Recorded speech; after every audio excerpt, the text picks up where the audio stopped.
नमस्कार मित्रांनो, श्री ब्रह्मचैतन्य गोंदवलेकर महाराज सांगतात, अध्यात्म आपल्या रोजच्या जगण्यामध्ये आहे. नमस्कार मित्रांनो, श्री स्वामी समर्थ.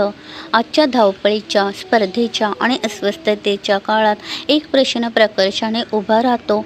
माणूस प्रगती करतो आहे, पण तो शांत होत आहे का?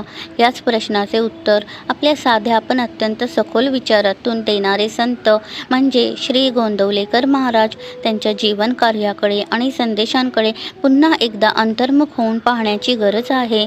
संत गोंदवलेकर महाराज म्हणजे साधेपणातून प्रकटलेली महानता.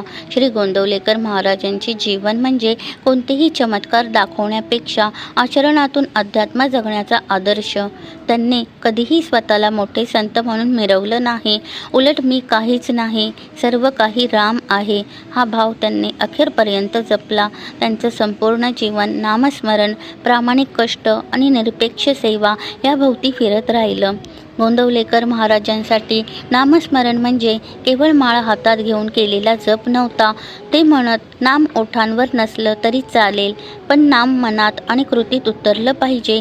नामस्मरणामुळे मन स्थिर होतं, अहंकार विरघळतो, राग द्वेष मत्सर कमी होतो आणि जीवनात एक अंतर्गत शिस्त निर्माण होते. आज जिथे मानसिक ताण, नैराश्य आणि असमाधान वाढत आहे, तिथे महाराजांचं नामस्मरणाचं तत्त्व एक प्रभावी मानसिक औषध ठरू शकतं.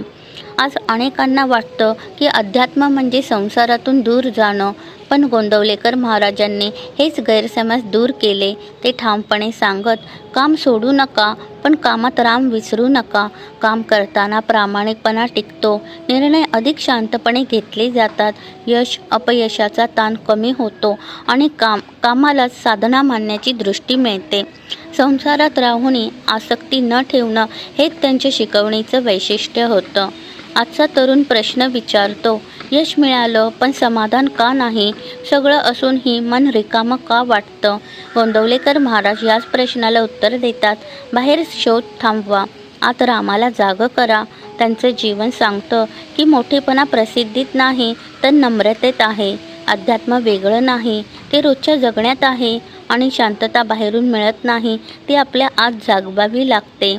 श्री गोंदवलेकर महाराजांचे विचार काळाच्या पलीकडचे आहेत.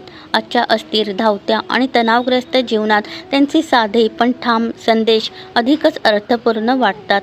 नामस्मरण, प्रामाणिक कर्तव्य आणि अहंकाररहित जीवन ही त्रिसूत्री तत्त्व अंगीकारलं तर जीवन नक्कीच अधिक सुंदर, शांत आणि अर्थपूर्ण होऊ शकतं. त्यामुळेच आपण ही संकल्प करूया, काम करताना राम आणि रामात राहून काम करूया. धन्यवाद. श्री स्वामी समर्थ. जय जय स्वामी समर्थ.